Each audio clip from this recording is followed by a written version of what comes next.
go. There we go. Got there in the end. Anyway, so thanks very much for inviting me to speak. My name is Michael Chessum, as was said, I was involved in the national campaign against fees and cuts. So in 2010, immediately after the election of the coalition government, which consists of Liberal Democrats, who of course have pledged not to increase tuition fees, in fact to support free education. The first Conservative-led government since the 1990s threatens to triple tuition fees to £9,000 and to abolish education maintenance allowance, support to working-class FE and school students.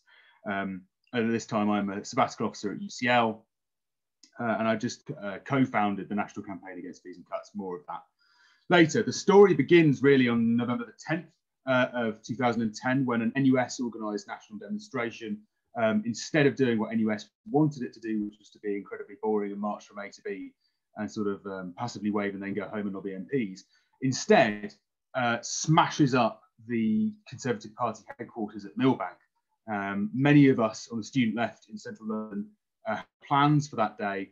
None of them came off, and a lot of this was largely spontaneous. Anyway, NUS abandons the protests.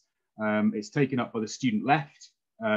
National Campaign Against Fees and Cuts is central to that, but so is various other groups. This is before the SWP crisis, so the SWP are quite big, and these various groups organise many more days of action. 24th of November, 130,000 students are out across the country, biggest student mobilisation in British history. 30th of November, many more walkouts, and the 9th of December sees a pitched battle in Parliament Square, which witnesses some really crazy stuff, including some of the worst police violence Britain's seen in decades. 46 campuses were occupied as well. There's a few things to say about this movement. Firstly, the backbone of it was school students, not necessarily all higher education students, and there was a great alliance between the two. The second is the radicalising role that police violence played. People can't confront themselves with the state and get to feel what that's like. The second is the inadequacy of institutions. NUS abandons the protests very early on. The Labour Party is nowhere to be seen, and it's up to us to set up alternative institutions instead. And then there's the fact that this is the first socially networked demonstration. So this is the first sort of like Facebook protest movement in Britain. And it's happening at the same time as the Arab Spring, or just before the Arab Spring. And it's happening at the same time as lots of other various bits of network stuff, and alongside UK and CUT, which gets set up during this point. It has lots of long-term legacy. So organisations like Novara Media are come out of a single occupation at UCL where we were, but there were lots of other long-term legacies. The immediate legacy of it is that it's the birth of the anti-austerity movement in Britain and rapidly accelerates the development of the anti-austerity movement in Britain, which really is where Corbynism and the resurgence of the left as a political force begins in the 2010s. A lot of this is very different to now. It was a street movement. It wasn't primarily based on campuses, although there were campus occupations, 46 of them. This was a movement that took the streets. The political situation completely different. You know, I look at the legacy of Corbynism on left-wing politics. We have a very institutionalized left. Everybody, there is a culture of looking up towards the state, up towards political parties, and towards electoral politics. That was not the case at all. This was a movement that basically regarded the whole of the political establishment as a bunch of bastards who we needed to kick down. And it related to politicians almost not at all. Politically, it lacked form, but it was tactically very, very radical. So this was a student movement that had almost no qualms about smashing up great public buildings, occupying stuff, and disruption was its watchword. The shadow of the Iraq war hung over us when 2 million people had marched. And because I'm from an older generation than the students now, I was 14 when the Iraq war happened. A lot of us were of the age where we were protesting. Big, passive, boring A to B marches that just failed. So this was about disruption. But there are also some similarities to what's going on now. The first is that the student movement then, as now, a historically low ebb. Okay, so a note of hope to take from this situation is that it wasn't the case that the student movement was kicking off everywhere, and then this was just sort of the next sort of upgrade step. This was the student movement probably its weakest since, you know, in a long time. And there was an explosion. There were struggles that preceded the student movement in 2010. There, you know, it's not like it didn't come from nowhere. And, you know, a lot of us were involved in various stuff beforehand, but it wasn't like, but it was explosive. And what we found is that you could achieve something absolutely huge from what seemed like very little. And the other thing, that it was a moment of generational awakening. And I look at what is happening, and part of that is to do with stuff I have no time to go into now that I look at my timer, to do with the structure of neoliberalism and capitalism and how this generation experienced capitalism. However, I think there is potential for a new generational awakening to the left on the basis of climate, which is I think probably what's going on now. Very quickly, in the couple of minutes I've got left, what lessons do I think that this can that you can take from 2010 that are kind of like remotely useful for now? The first was that what we had, and what I think the rent strike movement needs, is a national focus. Yeah, we had a bill in Parliament that was going through, and we were fighting toe to toe with the state. It wasn't just about campuses and the education system itself. This was fighting toe to toe with the Tories and the Liberal Democrats and having a national focus to your demands.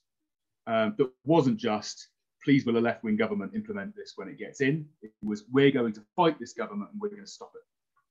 And the other thing was having a national level of organisation. And what we had was the National Campaign Against Fees and Cuts. And it's existed in many iterations throughout history. Go back to the 90s, it's called the Campaign for Free Education. Go to the noughties, it's called Education Not for Sale. Something else is reincarnated as the National Campaign Against Fees and Cuts. It's a very broad, pluralistic space that is democratic and, as I say, pluralistic. So the Greens are in there. There are various small trot groups in there, not the SWP. They wanted to destroy it largely. But there are also lots of anarchists, lots of horizontalists, lots of completely unaligned people like me who were just independents and socialists and sort of hung around. Very pluralistic, a relatively healthy internal democratic culture, and not controlled by any one group or sect. And that, I think, is something that we didn't have in 2010 in time. It was in an embryonic form. But had we had that earlier, I think it would have been a very good idea. And what we did was to build that out of the legacy of 2010. We couldn't recreate the student movement of 2010 in the years that followed. But what we could do was build an organisation that could bring together student struggles in an efficient way and bypass the NUS when it was being rubbish, which no doubt it still will be. And the final thing I would say, now 4 seconds over time, is disruption and taking the streets. You know, 2010 and the student movements that have kind of sparked off have changed history because they were explosive.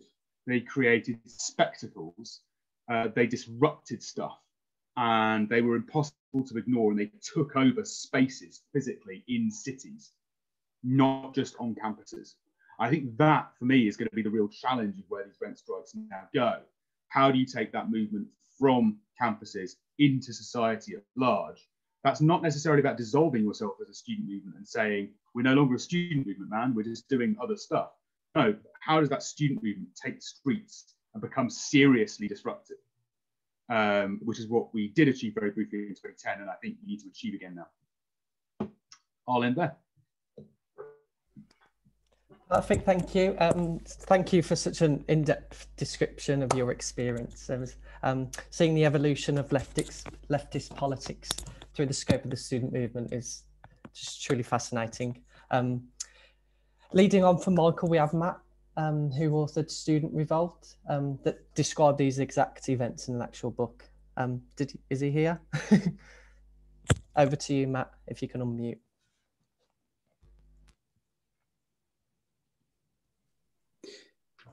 Hi, everyone.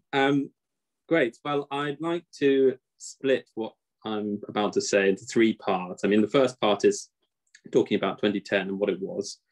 Second part is about the changing nature of the student experience since 2010, but I think there's been huge changes since. many of which were warned about by the 2010 protesters. And the third part, I want to talk about where student power lies today, because I think actually in many ways, students are far more powerful, potentially, in actuality than they were in 2010, and therefore have the potential to create far more explosive movements going forward.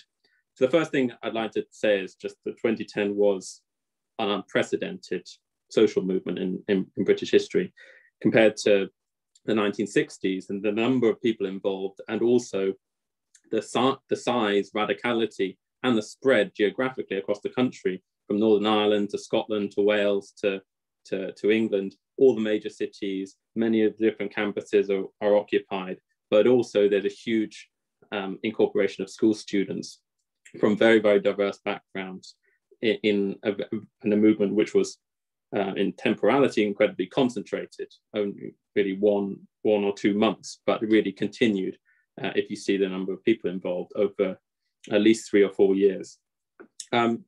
I think it should be remembered, as Michael says, as the first major movement against austerity, and the first major movement in Britain anyway against the post-2008 settlement, the project of bailing out the banks and the wider crisis of capitalism. And students were the first to pay in the British case. The movement, I think, had a major radicalization effect on certainly a subculture of British activists, many of whom went on into different forms of activity in subsequent years and in a variety of campaigns and movements, many of which were also in the green and climate change movements. But I think that 2010 should be understood primarily, its effect should be understood primarily as ideological, because Michael's alluded to the organizational afterlives of 2010, but I think the two major effects of 2010 were shifting the discursive window in British politics to the left on two major questions. First was on political accountability of elites, and I think the major effect was almost the destruction of the Liberal Democrats as a major political party in Britain. Nick Clegg loses his seat at the next election, and there's a major annihilation of Liberal Democrats during the next election in general. And the second major effect was the generalization of the slogan free education in many major parties, including the Labour Party, for example, which historically had been the one that had introduced the fees. So there was a major shift in how people talk about what education is for, and also how political parties should treat the promises that they make to the electorate, because obviously the Liberal Democrats, for those who weren't there, promised to not raise tuition fees and in turn played a part in tripling them. So moving on to what happened next, because I think many of those who were involved in the 2010 student movement might well feel vindicated by what's happened since, because all of the warnings that were made at the time have come true, unfortunately. It was not just about fees and cuts, but about the wider marketisation of all relationships, not just within the university, but actually the role of the tripling tuition fees and the marketisation being generalised into the rest of society. It's a very important point. The students were arguing in 2010, it's not just about us, but about everyone. That in fact, we're the guinea pigs for this austerity agenda. And if it happens to us, it'll happen to everyone else. And you saw with the public sector strikes in 2011, and that public sector workers were the next ones to come. So what we see now with the modern British university is in fact that the term student, I would argue, is less and less useful as an organisational category to describe the experience of most young people in Britain. Why I argue this is because often our concepts are historically rooted. They're a product of a certain historical moment. So in British universities in the 19th and early 20th century, the pupil is the organisational fulcrum of most universities, because universities are there to train the elite sort of run the empire and big business and high politics. But as the 30s go into the 40s, and you see the mass expansion of higher education, the post-war settlement, expansive Keynesian policies, where needs of capitalism change, there's a mass expansion of the university system. Then we get the student. The student becomes a transitional social stage between childhood, adolescence, and adulthood. It's partly autonomous of the demands and discipline of wage labor. And thus it created a lot of space, as we saw in the 1960s, for really radical movements, which were both ideological, cultural, and intellectual. But although many students did work, there was not because there were grants, because there was subsidized housing, even if there were movements to better it, still the notion of a student was still there. I think with the coming of neoliberalism, we've seen deterioration of that condition, as an autonomous moment in life. In fact, when we see a student now is also a worker in the majority, that many students at universities work. In fact, the majority do. And they're central, absolutely central to the economy of many of these university towns. If we actually look at how British cities transitioned from an industrial to a post-industrial or post-Fordist model, we in fact see that many of the university towns, the areas which were the most affected by deindustrialization, were also the ones that were the most hyper-developed by the expanding marketized, financialized university. So the universities really, and students as their vanguard, have been a really crucial driving force of the transition in Britain's economy to since at least the 1980s. And I want to argue that, in fact, any student movement now will overwhelm the narrow boundaries of the student, and will move into rent, move into work, and all different spheres. I have about 30 seconds left to say that, in fact, students are much more powerful now than they were in 2010. I want to argue in three regards. First, I think structural power, they're much more powerful. Second, marketplace power, which within the university have much more power. And third, discursive and ideological power. I think that they need to build on the real sense of injustice which young people feel today and are right to feel, especially in an age of COVID, where they've been made to ask a great deal of sacrifice has been made by young people, and they should expect an expansion of social rights, I think, in the period going forward. It's turning that structural power they have as workers, that they have as renters, and that they have as students who pay for their education, and turning it into an associational power that can be transformative, not just to better their experience as student consumers, but as a way to transform the whole of the system, to fight for a free education system where education is right for all. Thank you. Thank you so bloody much. It was such an informative talk. It was a real pleasure to have an insight into the context of the history of the student movement. It's quite surreal to have our two generational movements connected in such ways. So now that we've set the scene from 2010 and recent history of the student movement, we're going to move on to the current student movement with our wonderful rent strike activists. So first up, I am generally super excited to introduce Zac, who is one of the rent strike organisers up in Sheffield Hallam. So over to you, Zac. Thank you. Hang on a minute. There we go. So yeah, like nearly every university this year, we were promised face-to-face teaching. Then when we turned up to uni, it was really obvious that we weren't going to be getting face-to-face teaching at all. And it's all been moved online. I personally have been into university once this year, I think, and that's very normal for students. And like with most universities, Hallam's income is now intimately tied to selling students beds in halls and collecting tuition fees. I think universities were worried that if they told us it was all going to be online, lots of students would have taken a year out and they would have lost a lot of income. So now we feel like they've lied to us so they could secure their finances for the next year, so they could secure our tuition fees and our rent. And now we're tied into these exploitative contracts that you can't leave unless you find a replacement tenant. So at Hallam, I can think of at least 2 examples of students where they've dropped out. One of them's an international student, one of them's an undergraduate, and they've dropped out of university, but they're still paying for these rooms in halls because these contracts are so exploitative. So our rent strike started just by me and a few course mates. We ran like a really strong online campaign. And we created these group chats for strikers to build solidarity and share stories. I'm actually really proud of the group chats and the function that they've played in our campaign, because they've really allowed people to talk openly and freely about their experiences at university. And we've allowed space for people that have been victims of sexual assault or harassment on campus to talk about it with us where the university haven't listened to them.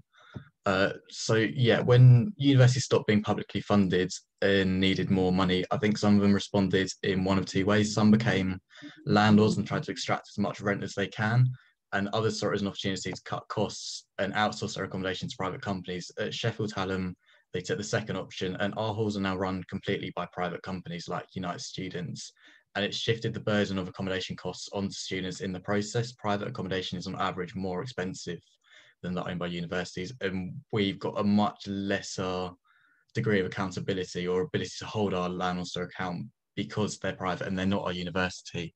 They're big private companies now. This outsourcing means that our university has been able to ignore complaints from students because they don't always see it as their issue or their problem because they're not the landlords. They really believe that there's not been any problem because students haven't been reporting any problems to them, but that's quite often because the students don't believe the university will do anything because their beef is with the landlord, not with the university. And there's been a real problem of students trying to find a way to sort of raise issues and find recourse for problems that they've had with accommodation at Hallam. And due to this, what we've seen at private accommodations in Sheffield and across the country is landlords exploiting this because they know that students can't do much unless they organise. And quite often they've just been straight up putting their profits over their responsibility to look after students' welfare and treat us fairly. So I think we all understand now that higher education has become a profitable business, and these accommodation providers are big companies. United Students is our largest provider at Hallam, and they're also the largest in the UK. They've got around 76,000 students, I think. It's a FTSE 250 company. It regularly brings in hundreds of £1 million of revenue. And like most big companies you'd expect, they're doing the bare minimum they can get away with for looking after their consumers and people that are paying their rent to maximize their profits. They don't ensure that they provide safe and clean accommodation that meets students' basic human rights. So students were promised that our rooms were going to be deep clean because of the pandemic, but lots of us arrived to find hair and shower drains, like food in fridges, rooms that obviously hadn't been cleaned. And that's during a pandemic when like we're supposed to be keeping things as clean as possible. During this pandemic, lots of students have been without hot water all last term. So the whole thing about washing your hands with hot water, lots of students haven't been able to do that because we haven't got hot water in our flats. Some people haven't had working toilets or showers, and they've had to use their friends like next door. I know one person where sewage, I think, came out of their shower. There's also an accommodation called the Forge in Sheffield where if you I don't think you can have more than 2 people cooking in the kitchen at once, because if you use more than 2 rings on the hob, the electricity to the flat cuts out. So you can only have one person cooking at a time. And a lot of these, I think these are like the most radical examples, but it really is quite typical of a lot of the accommodation and the state it's in compared to the price that we're paying as well. I spoke to one of the UCU committee members at Hallam, and the price we're paying is more than her mortgage, and she's on a full-time job on like quite a good salary. So one of the most worrying ways I think that the uni's indifference to students' complaints and the accommodation providers' reluctance to change anything has become apparent is in the behaviour of security staff and accommodation staff and the stories of sexual assault that we've heard at Hallam. So students have told us that uni hasn't followed up on accusations because they don't feel like it's their problem. And at least 2 separate students have complained to security guards that they've had some sort of incident, and the guards have basically turned around and told them that that's what they get for being pretty. There's also been an instance where a guy in the first year, he's quite well known amongst the first year student population for spiking people, and the university haven't done anything. His accommodation have tried to cover it up, and they've moved him into his own private studio flat. So we've had all of these problems, and our demands are sort of revolved around these issues of welfare as well as rent. So obviously we want the rent reductions and rebates, we want the early withdrawal from contracts, you're not paying for rooms you can't use, and we want a renters union that the university will recognise. But we've also got demands on the sexual violence on halls and on campus, and a new complaints procedure because students aren't being listened to and heard. And also we've got a demand around mental health, because provision for that, again, I think more than this year than ever, we've needed that more, and the university just hasn't had the capacity to deal with it. So quite often, if you want an appointment, it's fully booked whenever you go. So unless you're like right on the edge and you're in a really bad state, you can't get any access to mental health support. I think University of Sheffield have sent people like colouring books and stuff like that, which really just isn't enough at all. So yeah, we've had some small wins. Our rent strike is a little bit harder because we're fighting against private companies and we're fighting against like 10 different providers. It's a little bit harder, but we've had some small wins and we're making a little bit of progress. So what we've had offered are rent rebates, which are like 30% or 50% or something, which frankly I think is offensive. How I think it's indicative of how the companies think they can exploit students and get away with it, because we should be getting 100% off for rooms that we can't use. But I think the fact that we're getting something shows that we're making some progress and we are making an impact. And we've got 500 students that signed up to go on rent strike. So it's going strong and we're going to keep going. So yeah, one of the reasons I think we have this meeting is I think a lot of people want to know how they can help rent strikes and how they can sort of stand in solidarity with rent strikers. I would firstly say if you're at uni and there isn't a rent strike going on, there's more than enough time to set up a rent strike to go on next term. And I'm sure if you message any of us guys or the Rent Strike Now network, we would be more than happy to help you set that up. I think that'd be really important. If you live near a university on rent strike, reach out to them and ask them if there's anything they need help with. It will probably be things like lobbying your local MP, because our local MP is absolutely useless and he's the chair of the higher education all parliamentary group. And he led the higher education inquiry, and we had to force him at a local Labour Party meeting to support the rent strike. So lots of rent strikes have had similar problems with Labour MPs not wanting to help out at all. And if you're financially able to, Rent Strike Now have a fundraiser. They're the national sort of umbrella organisation for all the rent strike groups. They have a fundraiser, that I'm going to link in the chat. If you are able to donate to that, that'd be really great. And also there's some posters behind me from a group called Autonomous Design Group. You can buy, I think, 8 of those posters for 20 quid, and then that money goes towards them sending us posters for free. So that'd be really good as well. Awesome, thank you. Absolute pleasure to hear from student activists on the ground.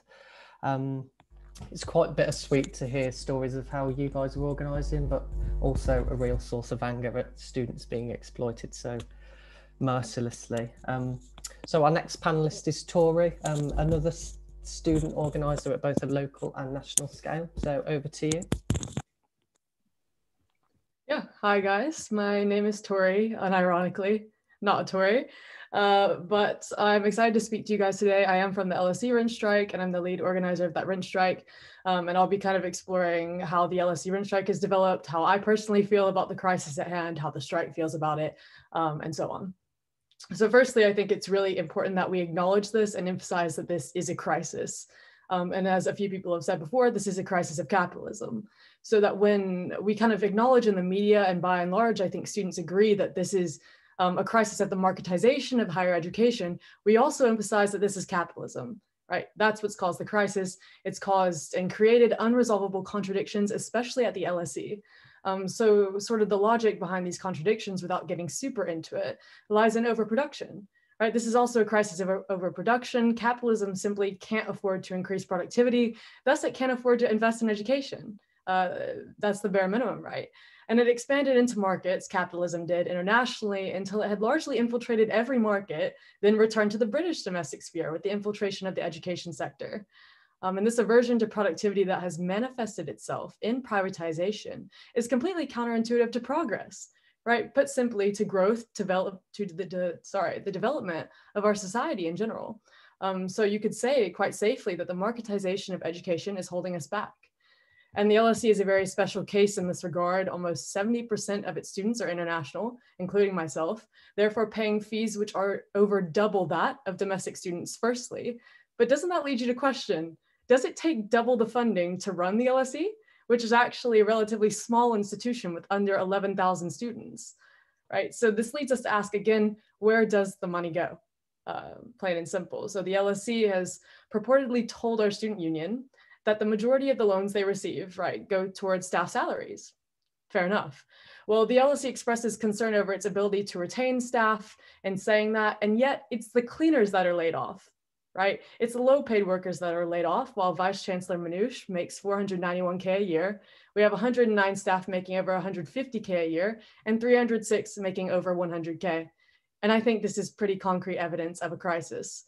We have redundancies being justified by alleged university needs to balance the books, while that money could and should be reinvested in the actual commodity, right? Though it shouldn't be. It should be invested in education if they so prize this commodity, and also raising salaries for the low paid staff. But instead, this is invested in prestige projects and prestige employees. And anybody who has walked through LSE campus at the minute knows that we have a massive construction project on. How nice is that? Amongst claims that the university doesn't have the finances to institute rent reductions. So those kind of being the main contradictions in the LSE at the minute amongst the rent strike. It's, you know, you could say this is what the rent strike was born out of. These are the sentiments which we're reacting to. We were born out of frustrations with, you know, the reaction that the LSE also had to our SU. The reaction of management has been hostile throughout towards both the rent strike and our SU. But despite this, we continue on in our movement and we refuse to be demoralized or demobilized by an unwilling administration.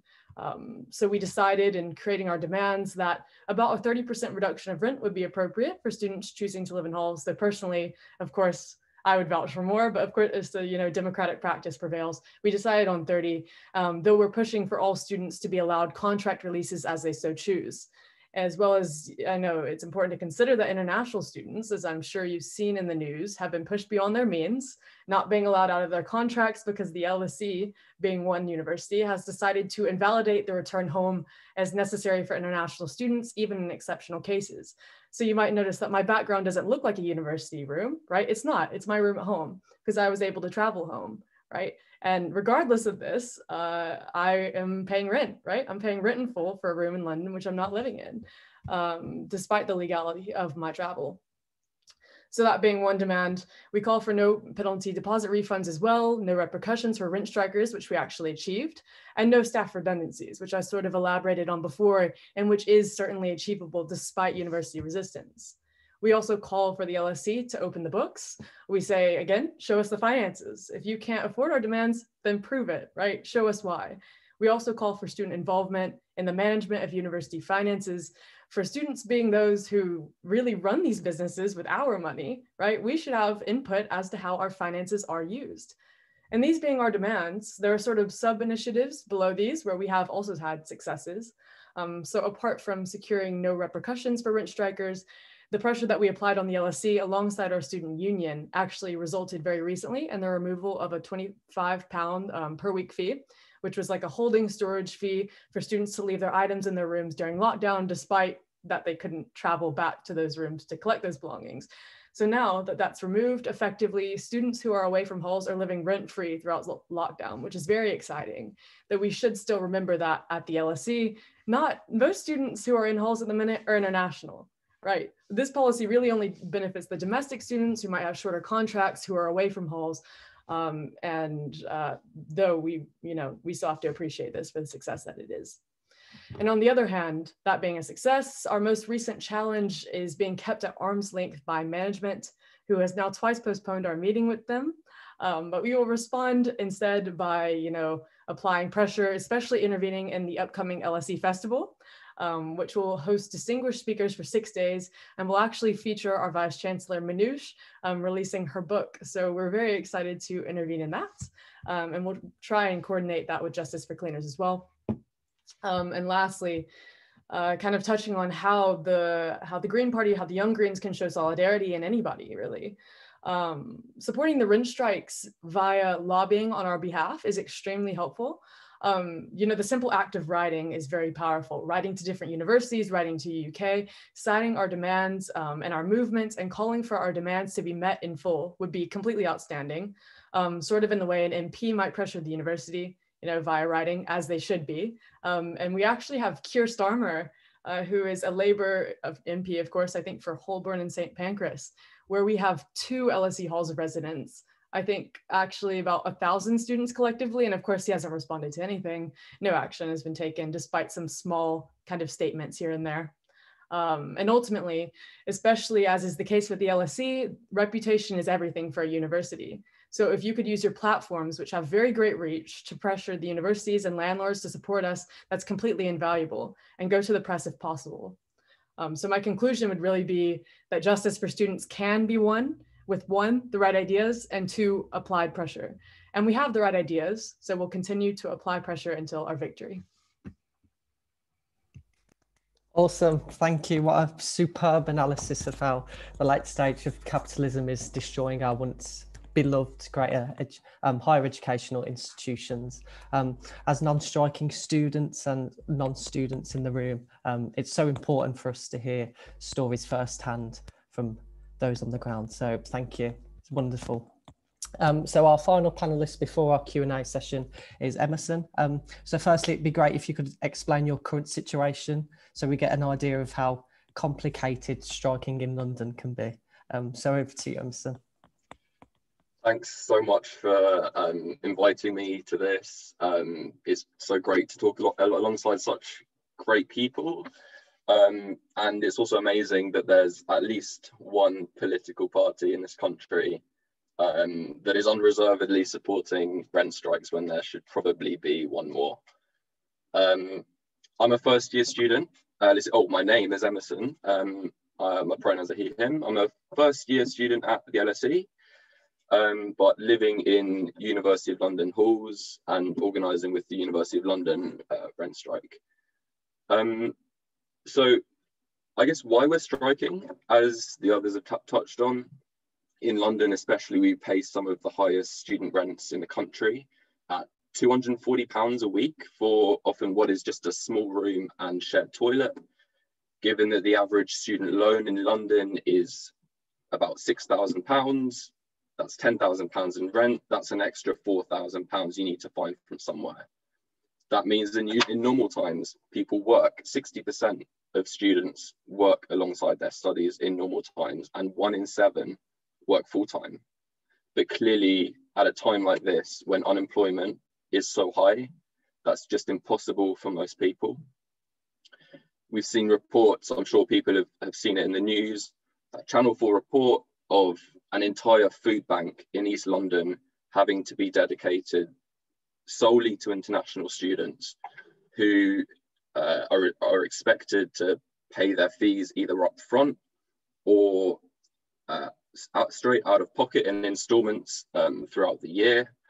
And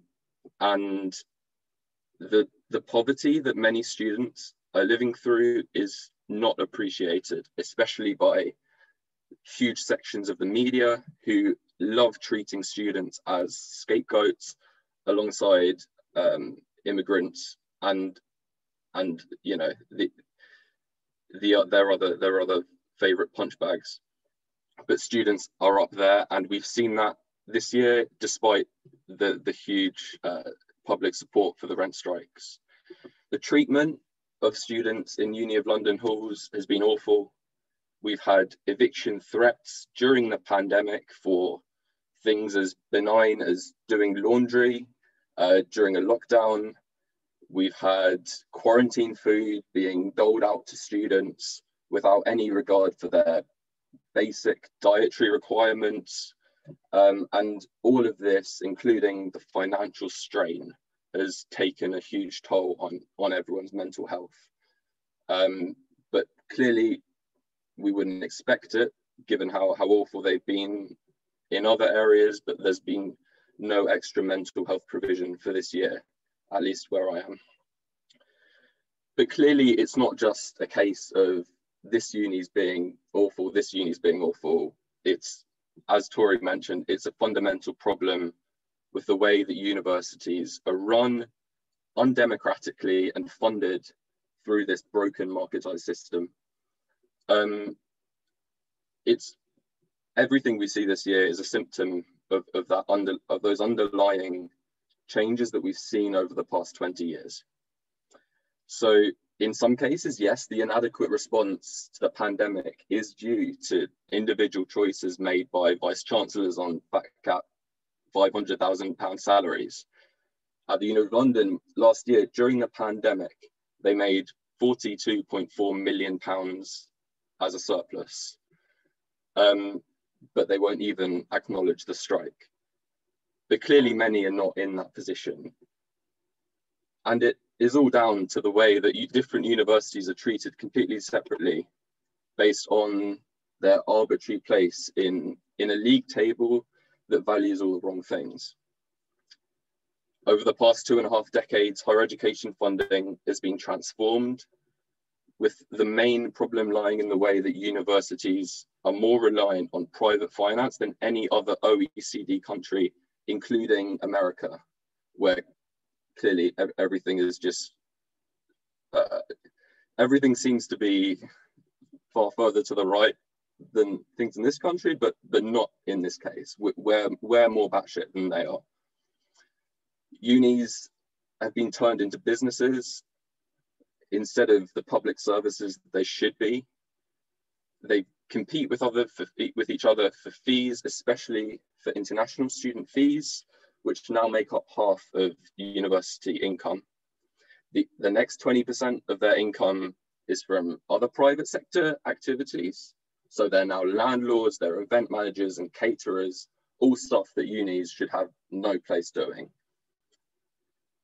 And it's all to fund their expansions and their glossy new buildings used to pull in more and more international students for them to essentially exploit.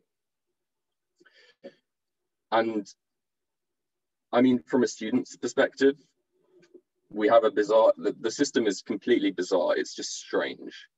The financialized system of maintenance loans and tuition fee loans, albeit only for domestic students, are paid off through a strange 9% marginal flat tax on incomes above £27,000, not progressive at all. Staff exploited just as badly as students are. At the Uni of London halls, cleaners, some of the most marginalised people in society, have seen their hours cut by over 1,000, despite it being a pandemic when their services are even more needed. But that doesn't take away from the fact that it's just inhumane the way that they feel as if they can treat their staff when their VCs are on such ridiculous incomes.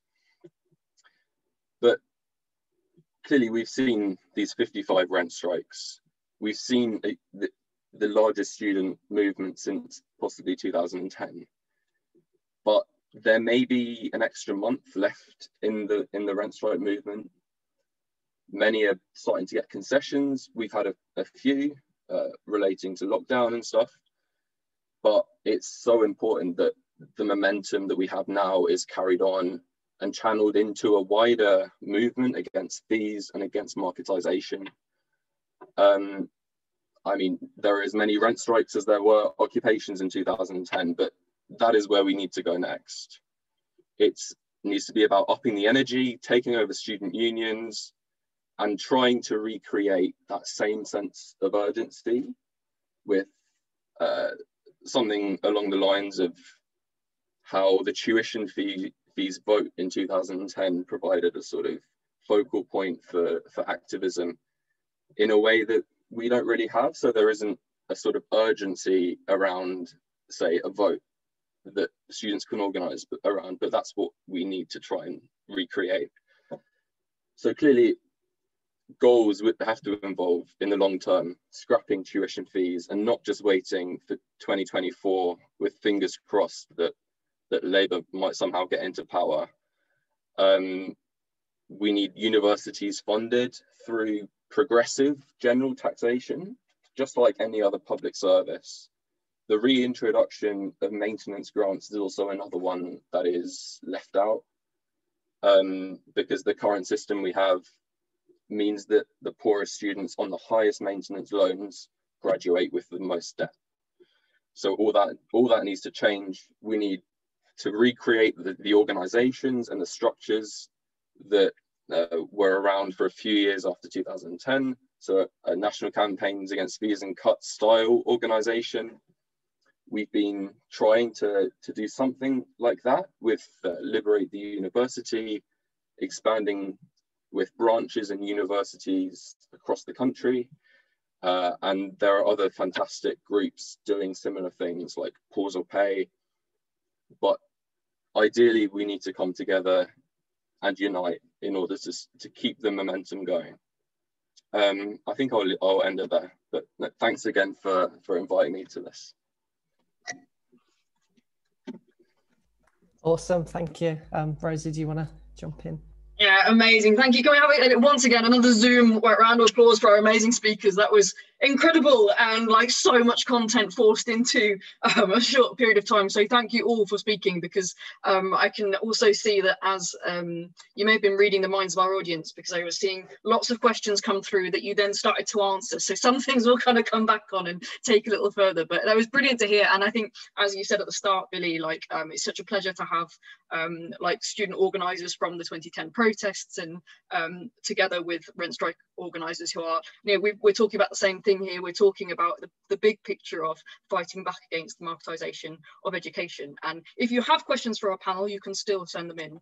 If you send them through to Billy in the direct chat box, and you'll still have chance. But we have had some come in, so I might kind of bat these around, and feel free to jump in. I won't pick on you, so to speak, so much. Well, we'll see.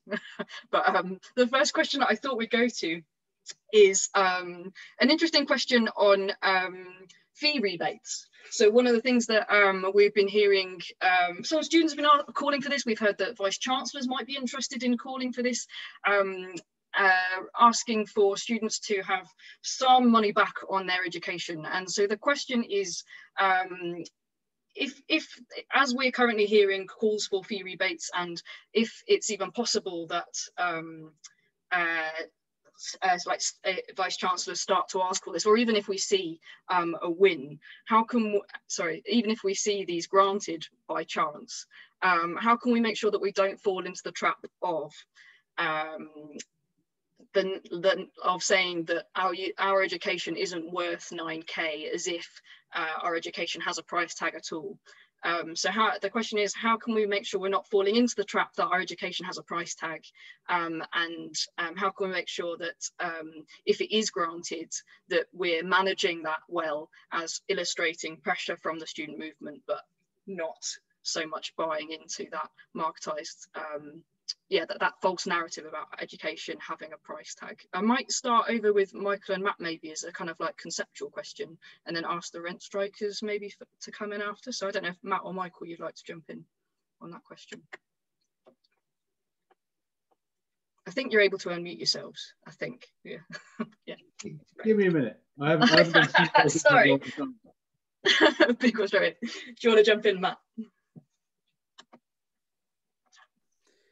Sure, I think it's a really, really important question and very, very topical. Well, I think that there's got to be an argument made that it's not about a value for money, because the student has been reformed as a consumer over at least the past 10 years. Certainly with after the tripling of tuition fees, it took on a new guise, and all relationships within the university are now defined by the consumer service provider relationship, even the ones with one's teacher. So I think it's really important to avoid internalizing the logic of capitalist marketized education when we're making when we're making demands within the university, whether that's those who work in them or those who study in them. So I think asserting the free education is still the demand which can unite many different people, but also can be conceived holistically into many aspects of the student experience, which includes where you live, includes where you socialize, it includes where you relate to your cultural space, it includes social space. Everywhere that the student exists should be seen as a site of potential struggle to remake all these spaces as one of liberation outside of market relations. So yeah, I think we need to assert our demands outside of the logic that the system is trying to place us in. Couldn't agree more. Thanks so much, Matt. Over to you, Michael. Yeah, right. Yeah, I mean, I guess what is there to say other than it's not enough? And I don't think that money off fees should be a demand of the student movement at all. And I think one of the big problems that I can imagine that we've got at the moment is crap student unionism, which is a legacy of, it's a legacy of, I mean, so there's a whole story to tell there where we have the best financed and yet the worst, like the most well-resourced and some of the worst student unions in the world, which are very much locked into the consumer dynamic. It's kind of in a lot of their blood now, and it takes quite a radical takeover of some student unions to get them to kick against that. I mean, I remember in my time, after the student movement, I got elected to the NUS NEC, and I remember one of the things that really struck me when I was in the NUS was the sheer extent to which the NUS was embedded in what they called the sector.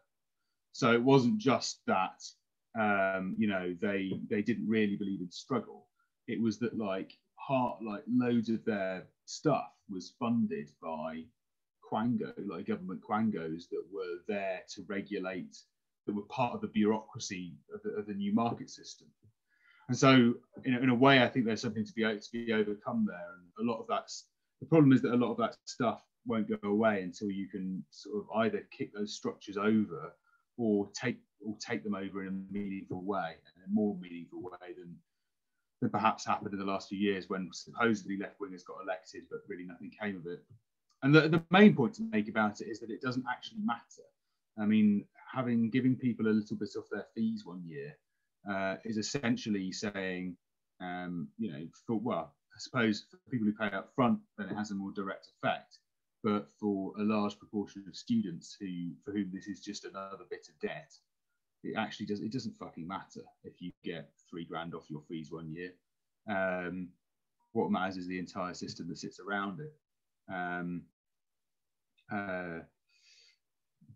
there's a reason why they'll give you that and not refund your rent, because it's meaningless. I'm not sure. I'm probably not the best person to explain how you communicate that and how you get around that. I think that's brilliant. No, but that's great. Thanks so much for again. Really useful as well to hear about who is pushing these narratives and where are they coming from and why, and asking ourselves that, are they coming out of certain student unions, and where has this kind of ideology sort of planted itself from? So that was really helpful. And I might move over to the Red Strikers then to maybe even try and help throw out some ideas that in following up on Michael's question on how do you communicate that as well. You may have had this debate and argument already within your group, so I don't know if it was, I see nodding. Okay, go ahead, Emerson, I can see you've unmuted, and then maybe we'll go to Zac next. And if Tori, you want to jump in after, please do. Okay, yeah, I'm just going to jump in on the point about terrible student unions. So with University of London doesn't have a student union anymore. So we've had to go to lots of the different London uni student unions. And it's been so clear, which ones are okay and which ones are awful. And some are well-meaning, but have sort of joined and set up this new campaign that has, because that it's student union people involved and involved in setting it up, has managed to get 270,000 sign-ups. But clearly that it's not going to go anywhere. It's not as if we're going to have 270,000 people on the streets protesting next year, because it's this campaign set up by LSE Student Union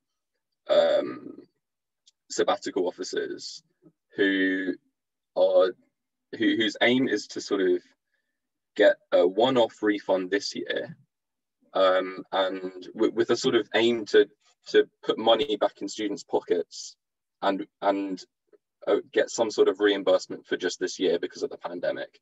And it buys into all the wrong framing and all the framing that will essentially mean that at the end of all this, we'll all be paying the same amount every year in student loan repayments. It'll have almost no effect, and it'll strengthen all the wrong framing. So it's so important to challenge the whole nothing for something sort of argument, because it is difficult to do that, because that is the default, especially in the media. Whenever we've done like media appearances, the initial question is always like, are you getting value for money? Oh, look, there's this silly little petition asking for fee reductions down to £3,000 a year, and that is always the default, and it's sometimes difficult to push back on that and challenge that. That's all I'll say. Thanks so much, Emerson. No, that was really interesting, and Zac, maybe you have something to add as well.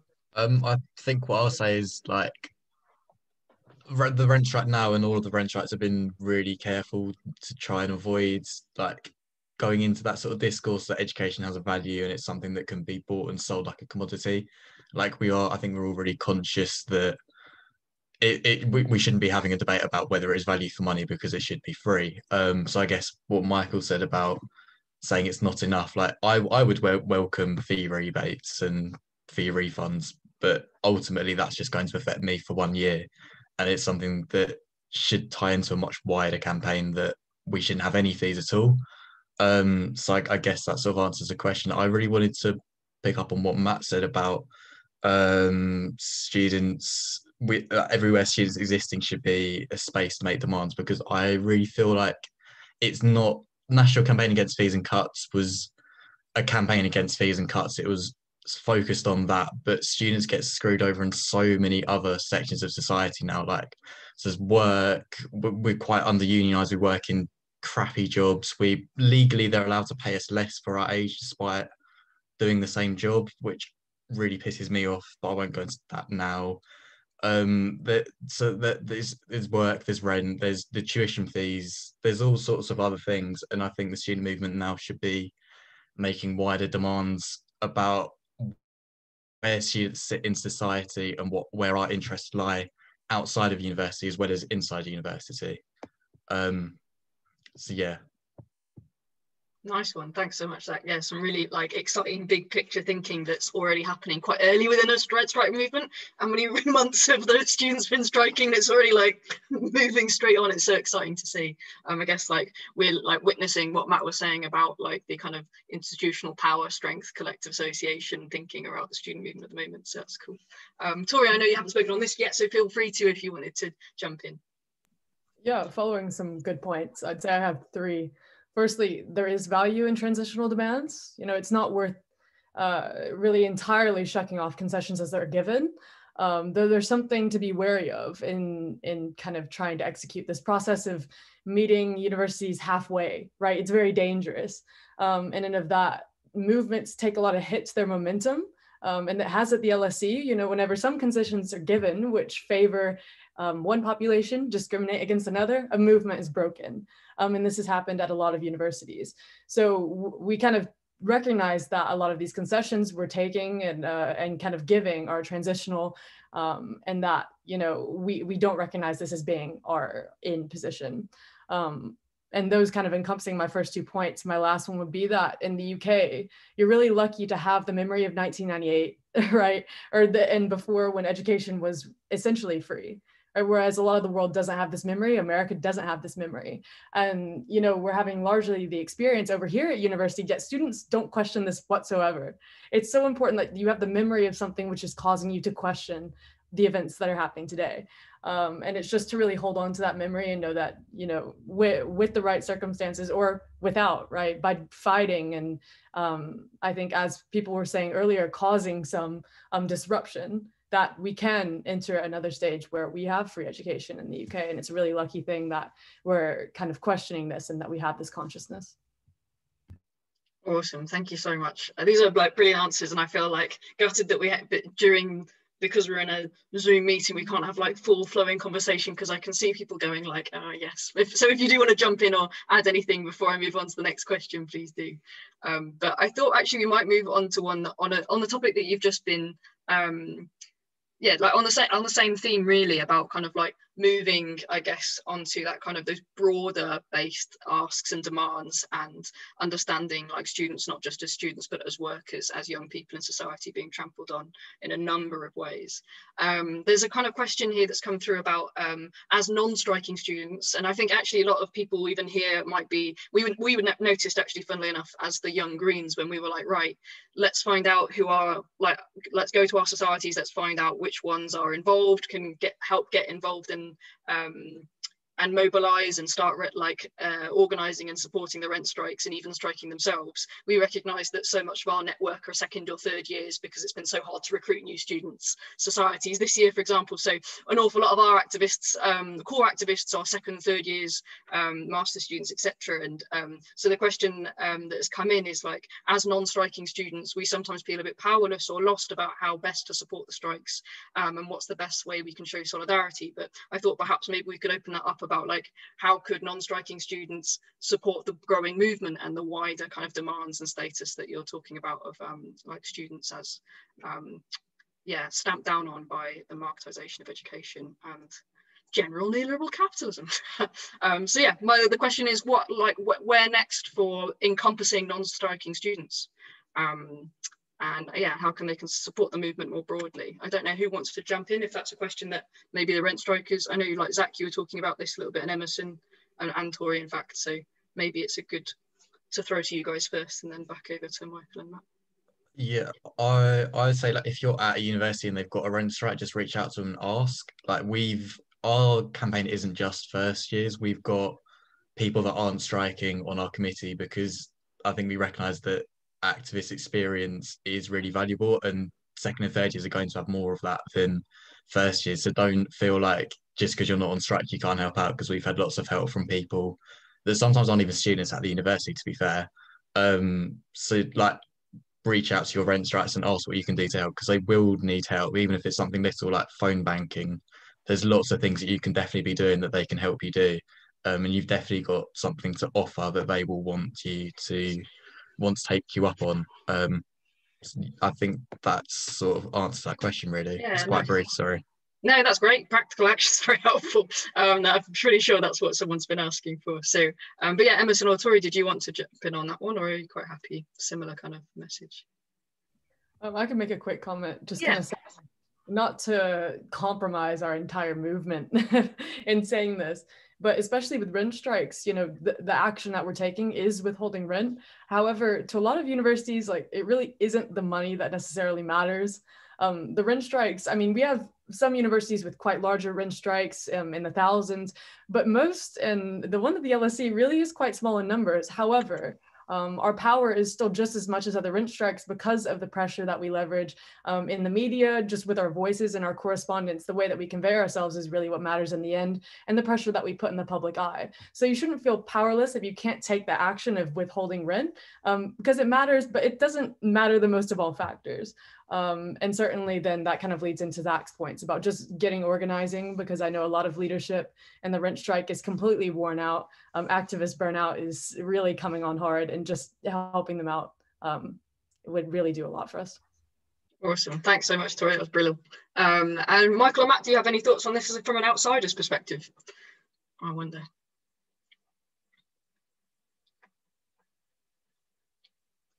That's fine if not. It was quite a practical. Yeah, go ahead. Okay. Yeah, I think Matt did as well. I guess what I would say is that in the short run, all of this is true, and I mean, really, what you're creating is activist groups that are multi-dimensional, right? And aren't just rent strikes. And I guess that's the medium-term answer: is that this can't just be a rent strike, and that might be quite a useful form of leverage, and it's certainly how you started. in an era in which, you know, pandemic meant you couldn't build anything else, but and they've been very, very effective. Certainly at building that first tranche of movement, and maybe they'll continue, maybe they'll even get bigger. But the real answer is it can't just be rent strikes. You're going to have to organise a protest movement that's a lot broader than that spills out into workplace organising, maybe. But I think the main thing for me is streets and protests, and trying to have some kind of national focus to the thing. And once you've got that, then yes, all of this stuff about helping rent strikers out as they're rent striking is useful. But really, what you need, what I think is the way people will end up helping is that I think they'll be activists in a much more general movement. And the fact that they're not rent striking, well, that'll be quite a minor detail, because this is going to be a movement that does lots and lots more stuff than that. You know, I mean, like basically, you know, like these universities are run by like just criminals. There is a never-ending list of stuff that needs to be constantly fought, and so is the country. So yeah, I'd imagine the fact that somebody isn't a rent striker, if this movement is successful and grows into something lasting, that will be a minor detail about. Nice, thanks so much, Mark. Yeah, no, I'd just like to pose the key question, which is who has the power and where does the power lie? And I think any movement has to have that in the center of their minds if they're going to win. And where are the points of leverage? And I think there are many different points of leverage within the modern university. Rent strikes are one. And we've heard from Tori that there's an immense amount of marketplace power which students and non-striking students, and indeed the wider public, have over the advertisement, and the identity and the marketability of individual institutions. So calling into question their status as a university people want to go to, whether that can be on social media or otherwise, I think is a really, really important point of leverage. But I think one obvious or seemingly obvious task surely was research. Who owns what? Where does the money go? And what can we do about it? And that requires deep research, which I think in many cases would elicit new points of leverage which the movement can use. Because who owns these buildings?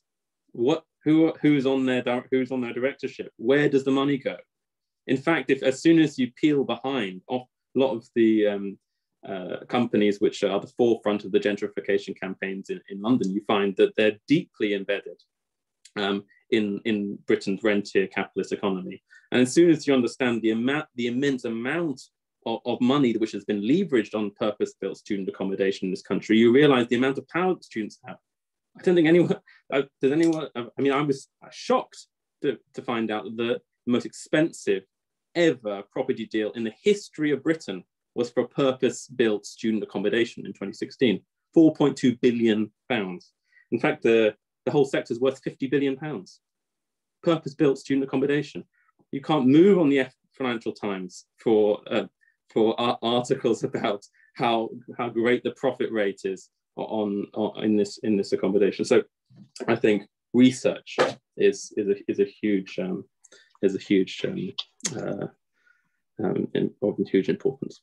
Excellent, thanks so much, Matt. And I'm so glad you said that as well, because one of the things that we're doing, we passed even just at our annual convention in the summer, was the plan to deliver a new kind of campus-based campaign actually that looks right at that. So I can see Billy flashing on screen because we've been working at it in the background, haven't we? That we're really excited to kind of launch that next year, and we're going to try and bring in more students to help us work on this. But generally we saw, with the sudden crisis, the fact that you see the reality of marketisation on universities, you see the reality of where they're getting funding from, and you see the reality of the fact that if they're not getting it from student fees all of a sudden, we're not getting it from the government funding that they need, they're going to be looking elsewhere. They're going to be looking to the private sector, and they're probably going to be looking anywhere and everywhere, and the most egregious industries are investing in our education. They're investing in buildings, and it's so complex. So one of the things that we're looking at doing this year is funding some research into 1 million FOIs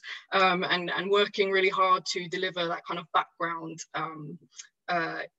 knowledge. And if you are in a university that has a People and Planet group as well, we're working very closely with People and Planet, who are looking specifically at extractivist industries, and they'll be launching their campaign, not only looking at research, but also looking at careers. As you said, board members, the places in which these people hold power in our universities is like shocking and so complex. So do keep an eye out for that, because there's two good things coming our way, hopefully. Sorry for the quick plug, but I'm so glad you raised it. I've got so many questions. We've only got like 10 minutes left, but maybe I can throw out a number of questions and you can kind of jump in and answer as many of them as you like. How did you like that as a kind of a roundup? Because I've got some that I feel like are especially speaking to Michael and Matt as well, from the 2010, so I'll start there, but then I'll mention some others as well that have come through. And yeah, please feel free to pick up, because I'm sorry that we're so limited for time. But we've got a couple come through on the 2010 student movement and student unions and NUS. And I thought, Michael, like they kind of touched on some of the things you asked, but they came in after you spoke. So I thought I'd still ask them. And these are, the first one is it not the case that the 2010 student movement and the years that followed, of course, used a strategy of A, capturing the bureaucracies of student unions and the NUS, and B, attempting to build infrastructure outside those formal structures? So the Kafka National Campaign Against Fees and Cuts, which failed to build a movement big enough to overhaul the marketisation of the university.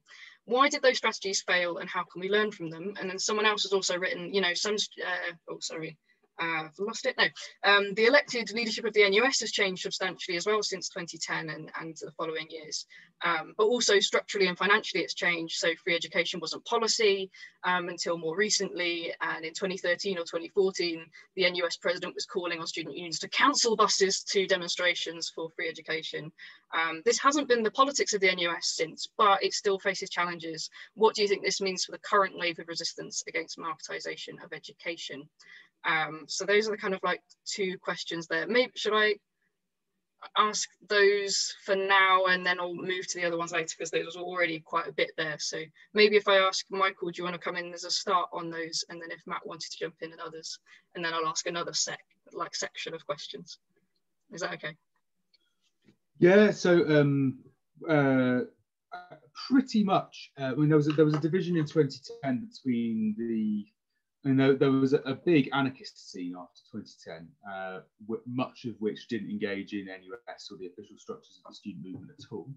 But I would say the overwhelming majority of the activists left from the NCAFC, minus its anarchists, all the way through to organisations like the SUP, various other groups, various other bits to the left, all organised a strategy of 1 foot in and 1 foot out.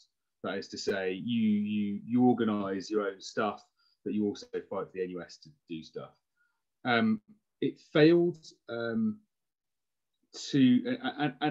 some of that was very, very useful. So we took over a number of student unions for a number of years. Like UCL had pretty much solidly left-wing sabbatical officers from the activist group for 4 or 5 years. Until eventually that fell apart, which I guess is quite a long time in student politics terms. And that was true of lots of universities, unlike places like SOAS and Sussex, which are just always left wing. That sprung up in quite a few places. In some places, so in Birmingham, where there was a very good activist group and a terrible students' union, having even one sabbatical officer meant that activist group had access to loads more resources, loads more stuff. They could do a lot more, and using the platform of the student union also allows you to contact way more students. At the same time, building up a big left-wing faction inside the NUS, winning NEC seats, winning over some of the autonomous campaigns of NUS, which used to exist, no longer do because it's been cut back so much in recent years, was helpful in being able to coordinate action, even if you couldn't get NUS to do stuff. Why did the strategy inside the structures fail? I think we did. I think that it certainly was the case that, especially when the movement was on an ebb, there was a natural tendency for the activist base to turn into the structures and almost see its KPIs because it wasn't mobilising in the streets as much as it was, winning positions, getting motions through, and so on. We had a lot of great success. I mean, NUS opposed free education from the late 1990s until 2014, when we finally won it round to a free education policy. We managed to get it to call or support national demonstrations all the time. But in the end, what built up was not an activist left takeover of NUS, but a sort of a leftward shift in the gravity of NUS, a leftward shift in the gravity of most student unions.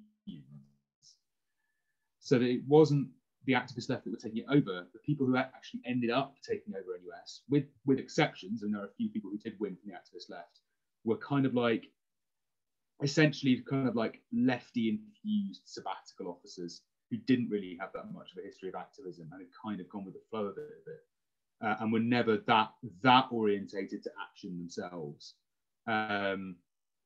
So it failed in large part because of the structure of British student unionism, which is historically extremely conservative because it is tied to institutions and it gets its money from those institutions, and it's dominated by unelected staff.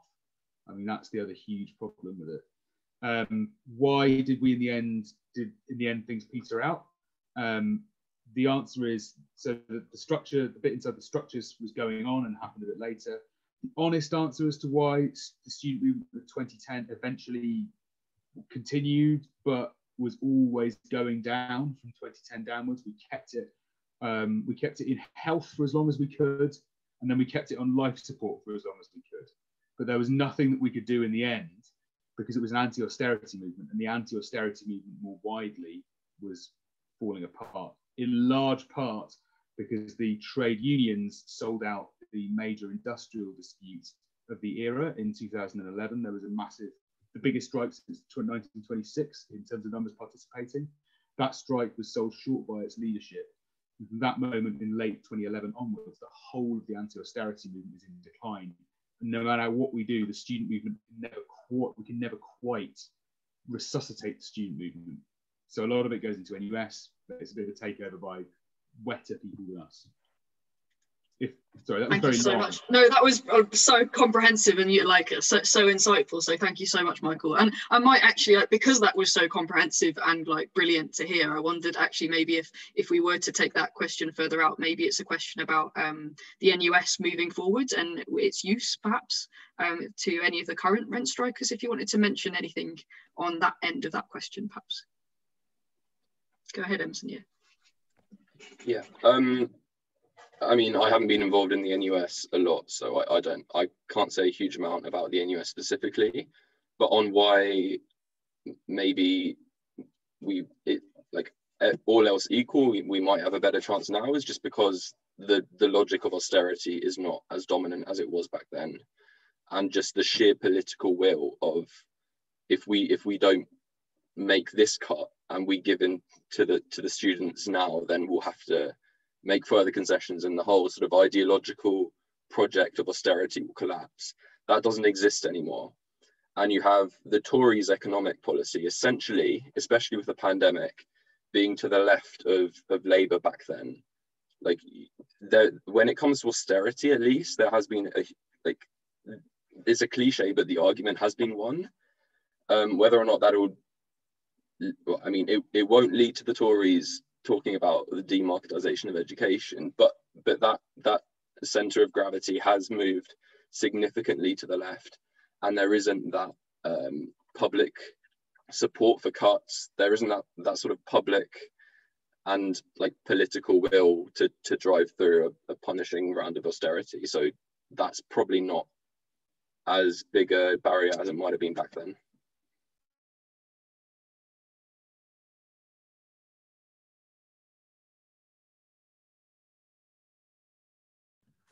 You're on mute. It has to happen one time a meeting, doesn't it? Sorry, I was going to say, does anybody want to jump in also on that question, or shall I move to the next chunk? I would just very quickly say that if your student union is useless, like most of them are, there's only a few that are very good, run in your elections. Like, I think we're going to try and put a few or endorse a few candidates this year at the Sheffield rent strike. I would really encourage people to do the same thing, because student unions, when they're useful, they've been really useful, but there aren't that many useful student unions, and when they're a pain in the arse, they're a massive pain in the arse. And the only way you can change that is by getting people that actually care and will actually like implement some change into your student unions and into the NUS. So I would just encourage people to do that and find out, because I know we've got 2 weeks to get our nominations in at Hallam. So I would really encourage people to jump on that as quickly as they can. It's a good call. Thanks so much, Zac. And yeah, I think even Jane and Billy, like our Green Students co-conveners and our Green Students committee, are working at the moment on some resources to try and help people stand, because, you know, if you've been doing activism on campuses for a long time, we need you in those positions. So, and we need people with the right politics in those positions. So nice one. Thanks so much. This is brilliant. I'm going to move then to our final set of questions, if that's okay, and ask you all to jump in on whatever you like on this, but mostly these I'm going to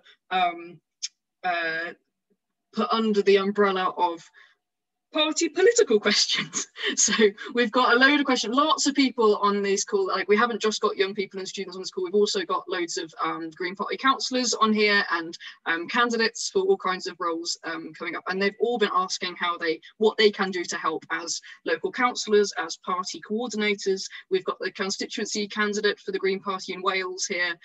We've got also a local party who is based in Peterborough, and they said a new campus is opening up at Anglia Ruskin, and they want to make sure they can help prevent these issues when a new campus is erected. So we've got some questions about what local elected Green Party politicians can do, since we've got many, and local parties can do.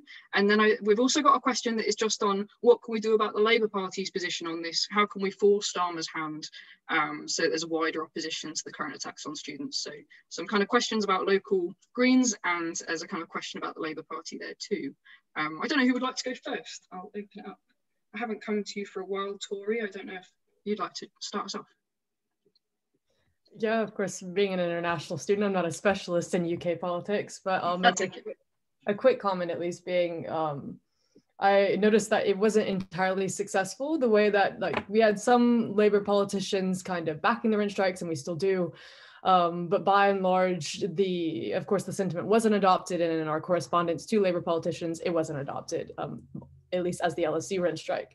And I'm not sure if something of this sort was attempted, but at least the way the recall conference is currently being called for, at least by like the Socialist Appeal Group I affiliate with and such, I think some sort of like resolution attempt would be really powerful, at least as it seems that like these sort of things can get broad coalitions behind them, as much as, you know, we want to be wary about cooperating with different groups that might be sectarian and such, that there are certain purposes behind which, you know, we can all get together.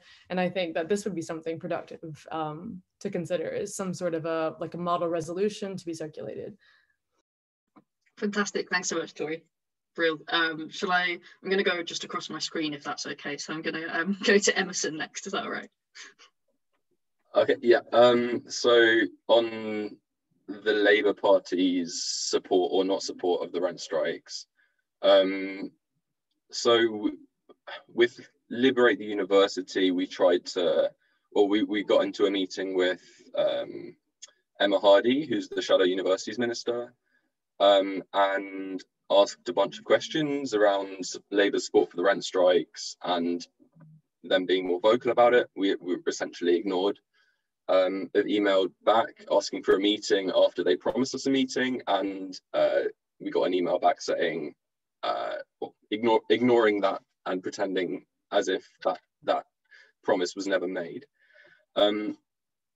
As for what the Green Party's elected councillors can do, it's just about raising the profile of the issue and making and getting it into the press more, and shifting the conversation onto the issue, but on the right terms, and on our terms around framing of demarketisation, education as a right and a public service. And I mean, yeah, that's all great stuff. Awesome. Thanks so much, Emerson. That's brilliant. We're going to Zac next on my screen. Yeah, so I would say like passing motions of like support is really important, and like lobbying. If you're a council, and you've got a uni that's on rent strike in your wards, like writing to the uni management, trying to get a meeting with them, pressuring the vice chancellors. I think really amplifying our voices is a really important way you can do that. And yeah, trying to get things in the media. Even if you're not a councillor, actually, like trying to get things in the media. I woke up one morning and found that one of our rent strikers had been on BBC, and I knew nothing about that. It's obviously really good that he did that. So like doing things like that is really useful. As for the Labour Party, I'm going to be really controversial and say I don't care if Keir Starmer supports us, and I don't want his support. Lots of you will know that he's head of the Crown Prosecution Service in 2010, and after the Battle of Parliament Square, after the Millbank occupation, he pursued prosecutions against lots of those students, which I don't think were successful. I think Michael will probably be able to give more detail on that. But he tried prosecuting people that had got like brain damage from policemen hitting them in the head. Like he showed quite clearly in the past where he is and on this, like where he falls in this debate. And I don't want someone with those views and with those politics supporting the rent strikes. Like if he wants to support us, he's going to have to prove that he supports us. I think it's really indicative of where the Labour Party's at compared to places like the Greens. That the Greens are doing things like this and Labour's not getting involved with it at all, or at least the party machine isn't. Individual MPs are doing really good jobs. But yeah, I think that's it really. Thanks so much, Zac. Yeah, useful to like stop and think and look back at this guy's history, right? Thanks so much. I'll move over to Michael next on my screen. Question on what the Greens and what Labour can do. I don't think I have anything particularly intelligent to add on the Green and what Green councillors can do as raising the profile. It's what everyone's already said. You a platform, just use your platform. Well, I mean, I'm a member of the Labour Party. It's probably, if you know me, you're aware. And I say it with the greatest love, but oh God, it's crap. And I've been in the Labour Party since 2012, and I'm a member of it because it's full of arseholes. That's why I'm in there, is to sort of, be part of pushing it. But I guess, look, Keir Starmer's paid up, he, to a great extent, is a member of the British establishment. He was director of the prosecutions, as Zac said, when people were being put through, so on. I wouldn't necessarily say that, I think that the DPP, probably the CPS, probably has a mind of its own. I don't necessarily think Keir Starmer is responsible for personally seeing through those prosecutions. I could be wrong. To give you an example of one of them, Alfred Meadows was hit over the head, required emergency brain surgery at the Battle of Parliament Square on the 9th of December 2010. And he was a famous case, took the police to court. And so almost because he was because he had been violently attacked, he then got a violent disorder charge slapped on him as a way of police trying to validate the fact that they'd hit him. He was acquitted unanimously very quickly. So they were pretty nasty prosecutions. Look, it's not just the rent strikes. I'm a campaigner around Brexit, and Keir Starmer set himself up to be like Sir Remain QC, and isn't willing to say anything about Brexit on any level at all. I think what we're seeing, unfortunately, is a reversion of Labour to where it was pre-Corbyn. It's happening a lot faster than we expected it to. I think you should be bothered about whether or not the Labour Party support your strikes and support the student movement, because the Labour Party is the only organic connection between an organised workers' movement and high politics. It's got 500,000 members, and it's where the overwhelming majority of left-wing people in this country are. And it does matter what they do. You can shift local parties if you can't shift the leadership, but we absolutely should be concerned with getting Labour to put stuff in its next manifesto, for instance, because actually, what is your strategy for achieving aims on a national level? It can't just be something resistance, something. we achieve what we want, the likelihood is it's going to have to go into a Labour manifesto. So the question is how that happens. So I think you've got to care. What I would say is don't get too hung up on the fact that Starmer isn't backing you. It's not that big a deal. But I think you should care in the longer term. Brill, thanks so much, Michael. That was fab. And over to Matt, finally. Well, I'm going to maybe be a little bit old-fashioned and say that power comes from below. And I think powerful people listen to well-organised people. And I think the students, rent strikers, maybe should be trusting in their own organisation, which they can build their own counterpower, because that's the point of leverage in which you'll make politicians listen, or they'll have to listen to you because you've made a mass movement. And so extending the kitchen table, metaphorically, involving more people, in creating a mass movement which changes how people think and what people think is possible and necessary. What it was seen as natural actually becomes incongruous, and you shift the way that not just students think, but the rest of the country thinks, and then you'll have major points of political leverage. And I think over the next period, just to finish, that I think it'll be a little bit like 2010, where many politicians didn't care for the students, in fact, were actively against them, including the same Labour Party which commissioned the Brown Report, which in fact advocated unlimited fees. So students should trust in themselves, and from that basis, conceive of themselves as a political actor. And power comes through refusal, not just the proposal or the request. In fact, refusing is the exemplar of real power. Refusing to be a consumer. What a wonderful note to end on. Thanks so much, Matt, and thank you to our incredible panelists. Let's continue to be refusing to be a consumer moving forward. So thankful to each and every one of you for joining us. And we know we've been organising these events almost the week after the next, so pushing back. So all of you came at the last minute, and we're just so thankful to have been able to pull together such an incredible panel. A huge round of applause again, especially for our rent strikers who at the moment are delivering such amazing, inspiring action. So credit to you hugely, and we as the Young Greens definitely want to get behind this movement as much as possible and make ourselves as useful as possible. And